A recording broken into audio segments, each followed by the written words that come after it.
Yo, what's going on, you guys? This is All Day 1, and I'm going to be giving you guys another New World build video. So with this build video I'm going to be giving you guys is going to be a Rapier build. Rapier. Anyways, there's two different versions of the Rapier builds. You have the Evade and you have the Bleed. And with the Bleed, there are two different variations of how that goes as well.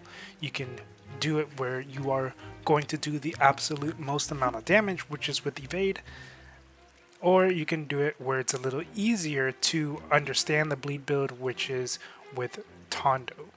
Now, with Tondo, it's going to be a little less DPS because you have the animation of using Tondo, but it's still going to teach you how the Bleed build works.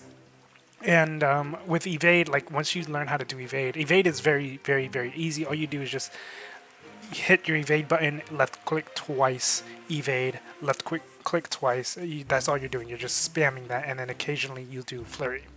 But anyways, let's go ahead and get right into the video. So as you can see, this is my split stat, and this right here is meant for Evade. You go 350 dex for Evade, and then if you're going for Bleed, you go for 350 intelligence. The reason why, even though Rapier scales more on dexterity than it does int, it still scales off of int, and then the 10% ability damage applies to your Bleed as well. So the higher, with this, the higher your Bleed ticks are going, the higher the FNF, your Flourish and Finish, pops will be. So that's why you would go pretty much the same thing, except vice versa. Now, if you feel like this is too low of con for you, then just take away the strength and then put it into con. And then you can also stop your points for intelligence at 200 and then put more into con, and vice versa. Again, if you're running Bleed, you would just do the opposite of intelligence with dexterity. So if you're Bleed, you would do 350 intelligence and 200 dexterity, 25 focus, the rest into constitution. And if you're Evade, you would do 350 dexterity, 200 intelligence, 25 focus, and the rest into constitution. Again, if you feel like you are pretty confident in your ability and you have pretty nice gear and whatnot, then you can just lower your con down to its minimal amount and then put more into the light attack, because you will be doing 2 light attacks in between each attack anyways. Now, if you're doing Tondo though, then you won't put anything into strength and just put the rest into dexterity. So let's go ahead and do this. So this is going to be for the Evade Tondo setup.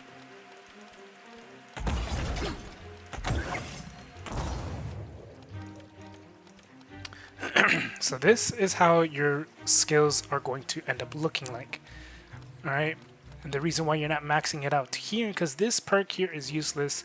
Tondo's not that strong of a skill in general. It's really not good as a damage skill, but it's nice because it can help you get your cooldowns faster with Flourish, or for your Flurry and for FNF. That's what the Tondo is actually pretty nice to have. Now, if you don't want to run with Tondo because the animation is a bit too long, then you're going to do something a little like this.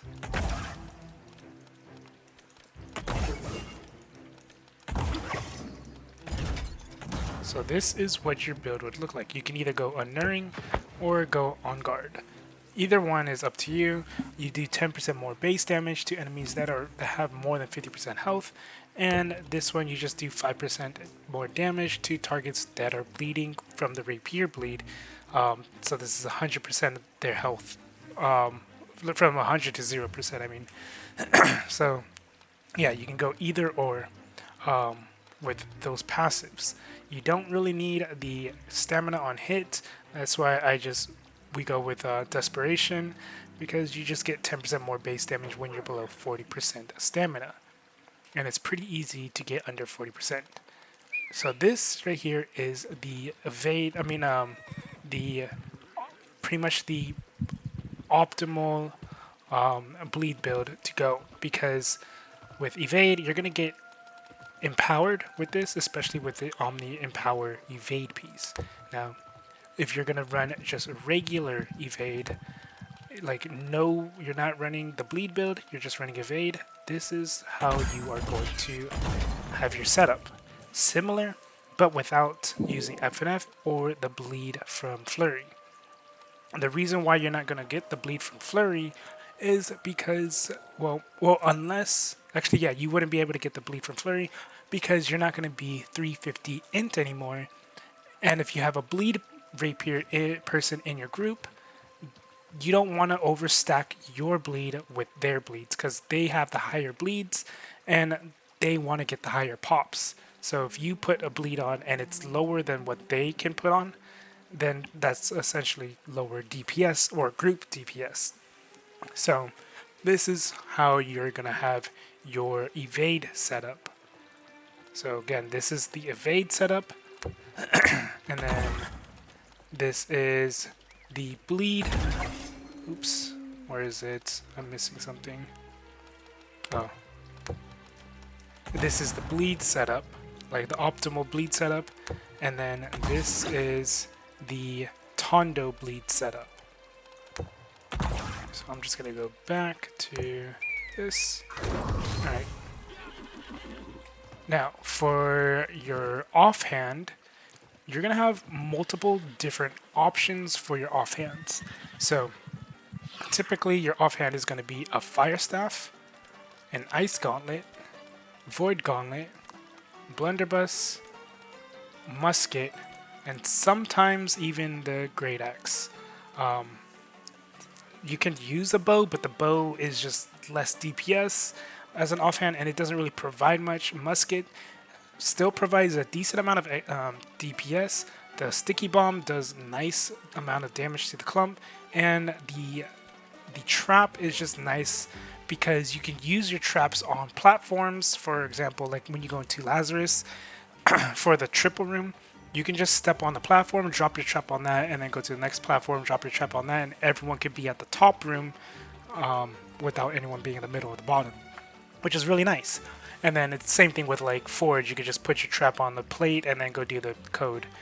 But also, traps are really nice for the mobility when you have accelerated traps on your musket. And then also, the musket in general was buffed to actually do a lot more damage. Blunderbuss is nice because it's just a burst thing. I mean, it scales off of int as well, so you'll still have a decent amount of damage. You won't use this a lot. You'll only really use the blunderbuss for like objective based fights where like you're in Savage Divide and you have to destroy conduits. You would just use the blunderbuss just to destroy the conduits because they will burst the conduits very, very, very fast. Fire Staff is typically going to be the main offhand for a Rapier user. That or an Ice Gauntlet. Those are the two main offhands that Rapier users use. Sometimes you will use a Great Axe, but only if you have a magnified or an int or dex based Great Axe. So that means you would have to craft your dex or int based Great Axe, or just get a Great Axe that has magnify on it so you can still use it. And then for the Void Gauntlet, you're generally not going to have a Void Gauntlet offhand, but if you do, then you'll end up more than likely running Tether, Essence Rupture, and Scream. You more than likely won't use Orb and or Oblivion. Now if you do use Oblivion, it's probably because your healer doesn't Void Blade as often and dropping enough Oblivions. So that's probably the only time you would ever have an Oblivion, is if your healer is not dropping one, which is also not good. But for the most part, if you do run Void Gauntlet offhand, you're going to end up using Scream, Tether, and Essence Rupture. As for the passives don't matter. You can just select whatever you want because, again, you're not really using this. This is just a saved Void Gauntlet tree for the Fire Staff tree. Now, for your gear itself, so I'm gonna basically just show you guys the build I was using in the raid. It's basically going to still be the same exact setup. So this is the final boss build. I have 45% nature protection, and then 12.5 strike protection. But obviously the gems and whatnot is only going to be dependent based off of the content you're actually doing. So if you're doing the raid on the third boss, this would be a good setup. If you're doing like a mutation that has ice, it's an ice mutation, you're going to want to have ice gems with an ice protection amulet, and then probably a gear swap for the bosses, depending on how sweaty you're trying to get into doing your M3s. But the important perks you want to make sure you have, obviously, is going to be Enchanted Word on pretty much all of your gear. But you want to make sure you have Leeching Flurry. If you do not have Leeching Flurry, it's going to be very difficult for you to survive running a Rapier build. Without Leeching Flurry, your sustainability will be very, very low because one, you're a glass cannon build. So you rely heavily on that healing that you can give yourself, plus that invulnerability, and you rely on the healer's capabilities of keeping you alive by dropping their heals as well. And then next, obviously, I have Refreshing. Sorry about that. But for your chest piece, I don't have it, but what you're going to want to have is the Nimble Coat. And that's if you are running the bleed build. The bleed build, having Nimble Coat is going to make it so much easier for you to get your cooldowns back so much faster. Because the faster you get your cooldowns, the faster you can get your bleeds going up, and the faster you get your bleeds going up, the faster you can pop them with your FNF. Now, if you're doing an evade build, you don't necessarily need to have a Nimble Coat, but what I would recommend instead of the Aeternum leather pants is having the winged leather boots, and that's because of Omni Evade Directional. That perk, which I have on my boots right here, gives 11% damage for 2 seconds, but this counts as Empower as well. So when you do that, you will obviously, you also get, I believe you get haste, right? Or maybe I did my tree a little messed up, because you're supposed to have this right here, actually. So I would probably just, I'm not entirely sure. I probably just, well, you can't replace that. Not entirely sure what I would replace. But having this, you would need swiftness if you are running the winged leather boots, because when you have haste, you do 10% more base damage. So that's going to be pretty optimal to have for your winged leather boots if you are running an evade build.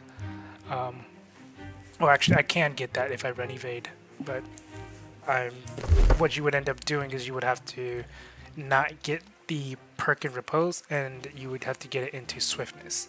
So that was my bad.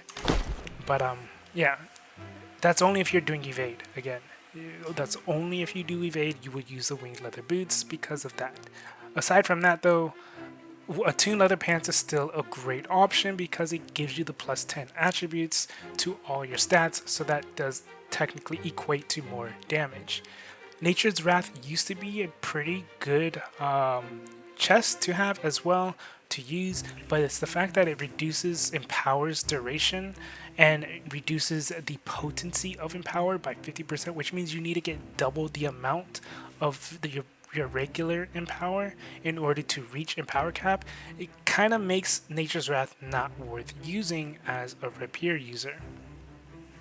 But yeah, if you're gonna run evade, or pretty much evade or bleed build, you need to have this perk, omnidirectional evade, and then you also need to make sure you have Leeching Flurry. Now for accessories, Soul Pollen is going to be your #1 option in terms of your rings. It's a free ring you can get from doing your daily Genesis runs or regular runs. All you have to do is just do it once a day, and then you get 1,000 materia. You do that 3 times, you'll have enough to be able to buy a Soul Pollen, which costs 3,500 materia. All you have to do is just make sure you break down the named items and the heart runes in order for you to get the materia, so you can get a little bit extra materia so you can purchase the ring on the 3rd day, because you get 30 materia for dismantling named items and for dismantling the heart runes as well.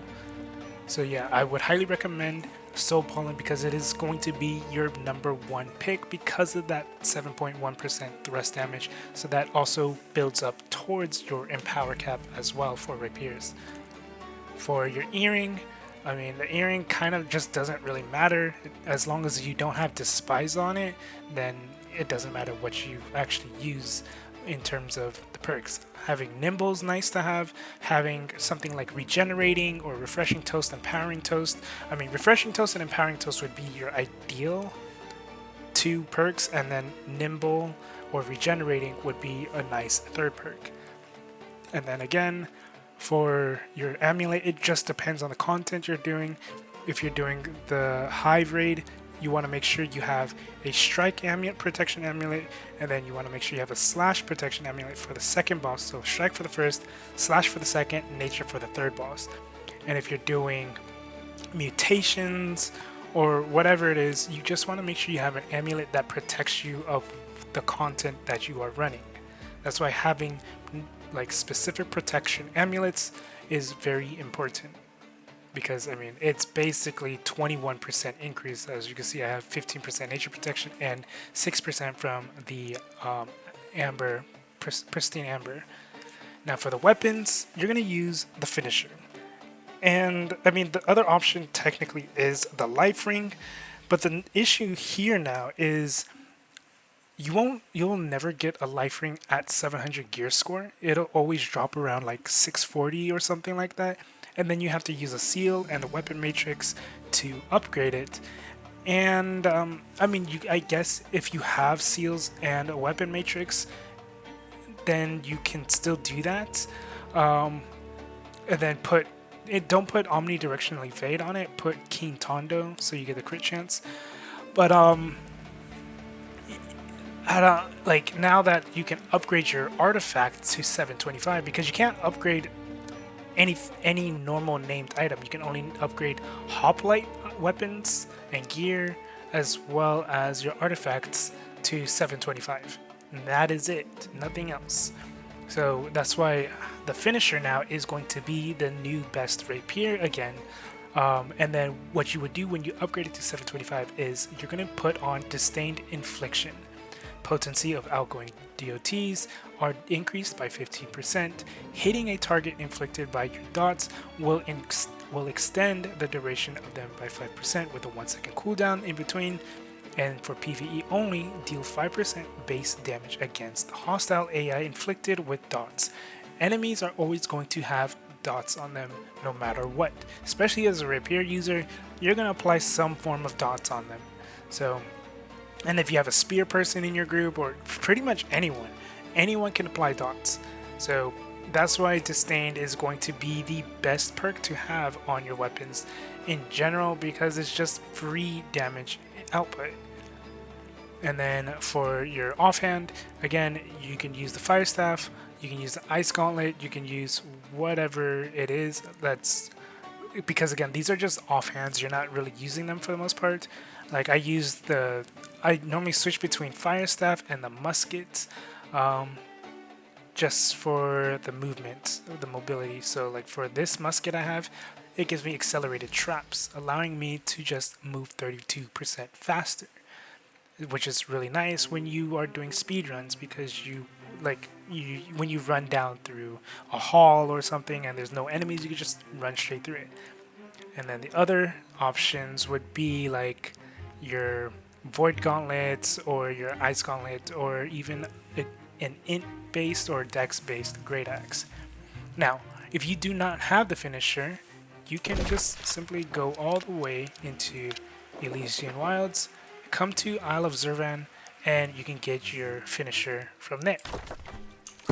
And if you still want a rapier build without using a finisher, obviously there is the life ring, but then there's also other options like an Azoth Crystal Rapier that you can get that has Keen Vicious and Keen Tondo. This is a pretty decent option as well. Obviously it's not like the best options, but it is an option to have in terms of having a rapier, so that way you can have an artifact weapon offhand, which would be something like the Inferno. because having the Inferno on your offhand allows you to get 15% more damage when you're hitting a target within 15 meters. The Inferno is essentially the best offhand for DPSs that do not have an artifact as their main hand. So if you do have a life ring and it's 700, you would use the life ring and have Inferno as your offhand just to push out the most amount of DPS. And you wouldn't even have to swap to using your fire staff at all. You just have it as an offhand and main hand the life ring, and then if an enemy gets ranged or something, then you would swap to the Inferno. Now that is pretty much it for this. I tried to go quick with this. I don't want to spend too much time, but I will end up also showing you guys some gameplay of the Hive, the raid boss. I think it's the second boss I'm going to be showing you guys. But yeah, that's pretty much it with this build video. Hopefully this helped you guys out. If it did, go and leave a like, comment, subscribe. If you have any questions or concerns, let me know down in the comment section as well, and I will try my best to answer them to the best of my abilities. And yeah, hopefully I see you guys later. Have a good day, good night, and peace. Go to the group more.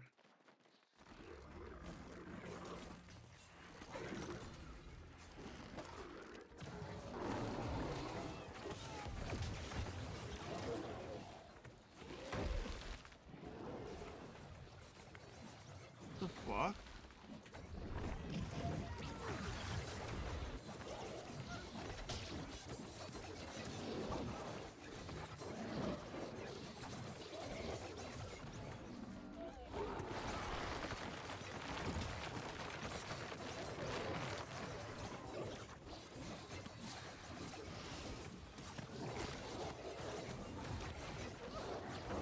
Bludgeon.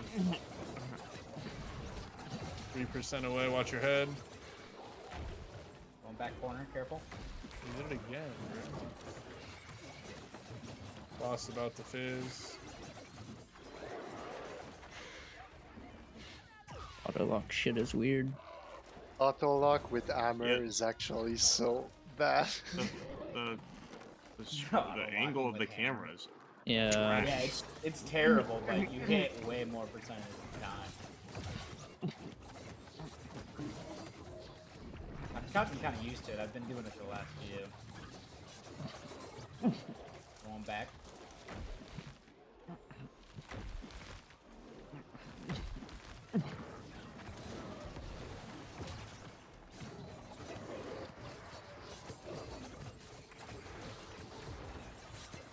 Alright, I'm gonna hold my taunt off for a Keep second. swapping aggro.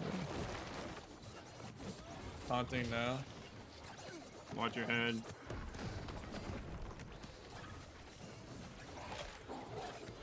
A retaunt now. I'm dead. It's all the other mobs are on me. I got him.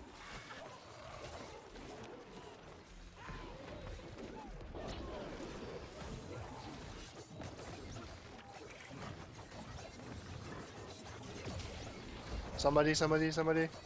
Watch your head. Oh, I'm dead. Maybe. There's Nope. him here. You're No, just we'll half wait. dead. Gotta pick him up Up. quick. Knock back. Good luck, soldier.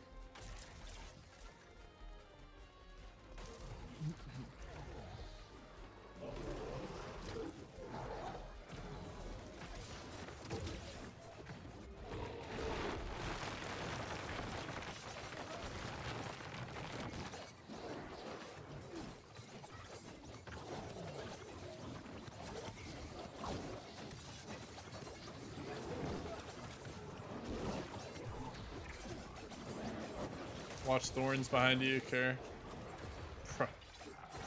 That's one thing that's hard to see with the lock on right there. You can't really see the ground. I have the nature thing on me, careful.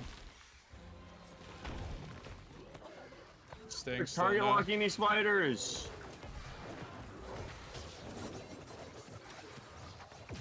Bro, like this game feels so bad to play, bro. He's almost dead. I'm dead. You'll have no heals. Just stick him here. I'm dead too. I'm gonna Like die one there every HP. time. Why? Just the mobs? Yeah. I